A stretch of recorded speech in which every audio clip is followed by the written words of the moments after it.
Baik, Assalamualaikum warahmatullahi wabarakatuh.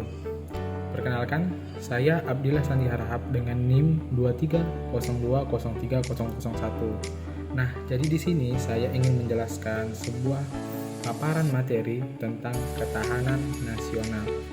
Baik, pembahasan pertama adalah pengertian dari ketahanan nasional.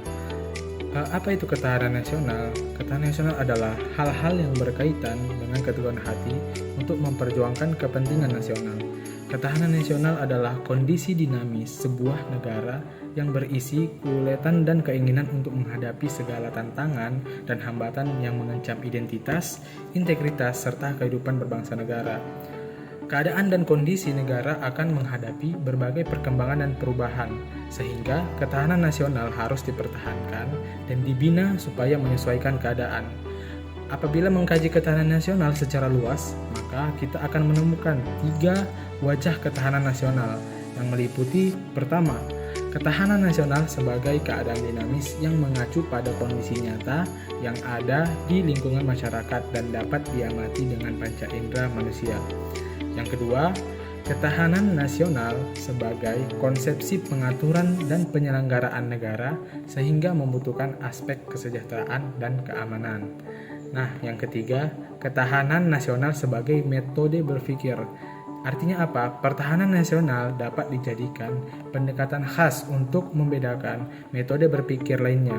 Jadi, dalam hal ini, ketahanan nasional memandang Gatra sebagai satu kesatuan yang utuh dan yang menyeluruh. Nah, selanjutnya yaitu fungsi ketahanan nasional. Jadi, fungsi dari adanya ketahanan nasional sebagai berikut. Yang pertama, ketahanan nasional dalam fungsinya sebagai doktrin dasar nasional. Nah, yang kedua, ketahanan nasional berfungsi sebagai pola dasar pembangunan nasional. Dan yang ketiga, ketahanan nasional dalam fungsinya sebagai metode pembinaan kehidupan nasional.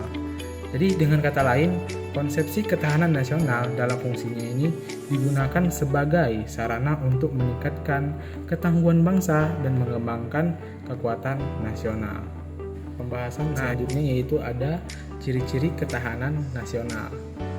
Nah, di sini yang pertama itu cirinya kondisi yang dijadikan syarat utama bagi negara berkembang. Yang kedua itu fokus untuk mempertahankan kelangsungan hidup dan perkembangan warga negara dalam mengembangkan kehidupan.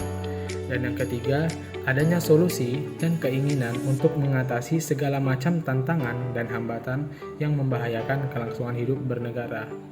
Yang keempat, berdasarkan pada metode Astagatra. Dan yang kelima, pedoman mengacu pada wawasan nasional. Dan ciri yang terakhir itu, secara umum, pola operatif yang digunakan didasari pada falsafah negara dan wawasan nasional, diselenggarakan secara realistis dan percaya kekuatan sendiri. Nah, pembahasan yang selanjutnya yaitu ada contoh ketahanan nasional. Nah, jadi di sini ada 5 contoh ketahanan nasional yang nyata dan terjadi dalam kehidupan sehari-hari. Nah, yang pertama ada berlakunya hukum yang tegas dan adil. Hukum yang tegas dan adil dapat menjaga ketahanan nasional, baik ancaman yang berasal dari dalam maupun luar negeri. Apabila hukum sudah berlaku dengan adil dan tidak pandang bulu, rakyat menjadi taat dan menghormati hukum, sehingga dapat menciptakan lingkungan yang aman bagi kehidupan bernegara. Yang kedua, karakter generasi muda yang kuat. Nah, perkembangan dan perubahan yang terjadi seringkali mempengaruhi generasi muda, padahal tidak semua hal yang sedang tren sesuai dengan norma dan aturan yang ada di Indonesia. Sehingga solusi yang dapat dilakukan adalah memperkuat karakter generasi muda dan mendorong mereka lebih bijak dalam menghadapi segala perubahan. Nah, contoh selanjutnya yaitu sistem perekonomian yang teratur. Nah, dalam hal ini pemerintah harus mengeluarkan undang-undang yang berhubungan dengan perekonomian negara. Apalagi hal tersebut menyangkut kepentingan orang banyak. Salah satunya itu adalah pemanfaatan sumber daya yang ada di negara. Sebagai contoh, kekayaan alam yang beragam dikelola untuk menjamin kemakmuran seluruh rakyat Indonesia. Nah, contoh yang selanjutnya yaitu keamanan lingkungan yang terjaga. Contoh keamanan nasional lainnya juga dapat kita temukan adalah keamanan di lingkungan sekitar rumah. Nah, contohnya itu melaporkan kepada RT atau RW setempat apabila menemui hal-hal yang mencurigakan dan mencegah terjadinya tindakan kriminal seperti perampokan, pencurian, pungutan liar, dan lain-lain. Contoh selanjutnya, pengelolaan yang baik terhadap masalah kependudukan. Pembahasan selanjutnya ada sifat-sifat ketahanan nasional. Nah, sifat yang pertama itu dia bersifat manunggal. Jadi manunggal ini adalah sifat antara trigatra atau aspek ilmiah dan pancagatra atau aspek sosial. Seluruh aspek sosial ini dapat dicampur adukan, tetapi integritas harus dilaksanakan selaras dan serasi. Sifat yang kedua itu marwah ke dalam. Marwah ke dalam ini adalah arahan kepada negara bangsa itu sendiri dan bertujuan untuk mewujudkan sifat dan hakikat nasional. Yang ketiga, berkewibawaan. Berkewibawaan ini harus dipertimbangkan oleh pihak lain dan memiliki daya pencegah.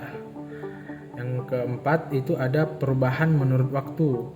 Nah, artinya suatu bangsa itu tidak terus-menerus tetap, melainkan dapat meningkatkan dan menurun sesuai kondisi negara itu sendiri. Dan yang selanjutnya itu tidak membenarkan adanya adu kekuasaan dan kekuatan. Ketahanan nasional ada baiknya tidak mengandalkan kekuatan fisik saja, melainkan ada kekuatan lainnya seperti kekuatan moral. Nah, yang selanjutnya itu ada percaya pada kekuatan sendiri. Artinya apa? Ketahanan nasional dapat dikembangkan dengan kekuatan sendiri dan tidak bergantung pada pihak lain. Jadi apabila penduduk yang jumlahnya sangat banyak ini tidak dikelola dengan baik, maka itu akan dapat menimbulkan permasalahan negara seperti pengangguran, aksi kekerasan, pemberontakan, dan hal-hal yang membahayakan ketahanan nasional itu sendiri. Nah, pembahasan yang selanjutnya itu tentang asas ketahanan nasional. Asasnya yang pertama itu meliputi asas kesejahteraan dan keamanan. Jadi asas ini adalah kebutuhan dasar dan wajib dipenuhi bagi individu, masyarakat, dan kelompok. Unsur kesejahteraan dan keamanan menjadi tolak ukur berhasil tidaknya ketahanan nasional dari sebuah negara. Nah, asas yang kedua yaitu asas komprehensif yang menyeluruh dan terpadu. Itu artinya ketahanan nasional harus mencakup seluruh aspek kehidupan yang membentuk perpaduan dan kesatuan masyarakat. Dan asas selanjutnya yaitu ada asas kekeluargaan. Nah, asas kekeluargaan ini mengutamakan sikap keadilan, kesamaan, gotong royong, kebersamaan, dan tanggung jawab bersama.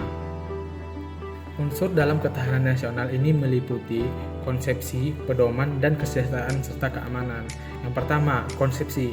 Konsepsi ketahanan nasional adalah pedoman untuk meningkatkan kekuatan nasional dengan menggunakan pendekatan kesejahteraan umum, namun tidak melepaskan aspek keamanan.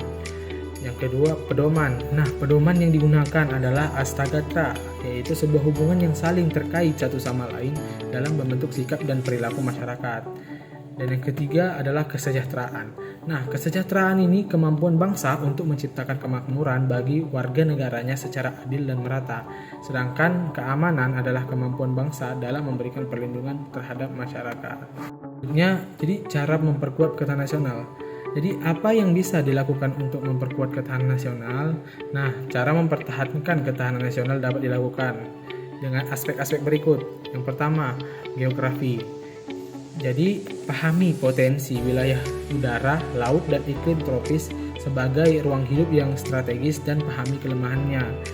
Yang kedua, aspek sumber daya kekayaan alam. Nah, sumber potensi ini dapat ditemukan melalui daratan, dirgantara, dan lautan sebagai baik yang bersifat hayati atau non-hayati. Sumber daya tersebut ini harus dikelola dan dijaga keamanannya dengan baik. Yang selanjutnya ada aspek demografi. Nah, dilihat dari aspek demografi, pertumbuhan penduduk bangsa Indonesia termasuk cepat dan negara harus memastikan tingkat kesehatan, harapan hidup, dan kualitas fisik terus meningkat. Aspek yang selanjutnya ada ideologi. Pancasila itu adalah ideologi yang diterima dan satu-satunya asas dalam kehidupan bernegara, berbangsa, dan bermasyarakat. Pembudayaan Pancasila dalam kehidupan sehari-hari harus terus dilakukan dan diperkuat. Dan aspek selanjutnya ada itu politik. Itu memastikan bahwa pelaksanaan politik itu sudah berlandaskan demokrasi, terutama pada mekanisme dan struktur politiknya. Aspek selanjutnya lagi ada ekonomi. Nah, ketahanan nasional juga harus memperhatikan perkembangan ekonomi yang terletak pada berbagai sektor, baik itu pertanian, industri, dan jasa. Aspek selanjutnya ada sosial budaya. Ketahanan nasional juga perlu membina kemajemukan dan kebinekaan masyarakat, sebab kekuatan bangsa Indonesia terletak pada berbagai perbedaan, namun dapat hidup selaras dan berdampingan. Aspek yang selanjutnya itu ada keamanan dan pertahanan. Pertahanan dan keamanan negara sudah dikelola berdasarkan sistem pertahanan keamanan rakyat semesta. Itu salah satunya yang tertuang pada UU nomor 20 tahun 1982 tentang pertahanan dan keamanan negara. Itulah penjelasan tentang pengertian, fungsi, sifat, dan contoh ketahanan nasional dalam kehidupan berbangsa dan bernegara. Jadi ingat, mempertahankan ketahanan nasional itu dapat menjadikan sebuah negara menjadi lebih kuat dan tangguh. Baik, mungkin cukup sekian yang dapat saya sampaikan. Saya sudahi. Assalamualaikum warahmatullahi wabarakatuh.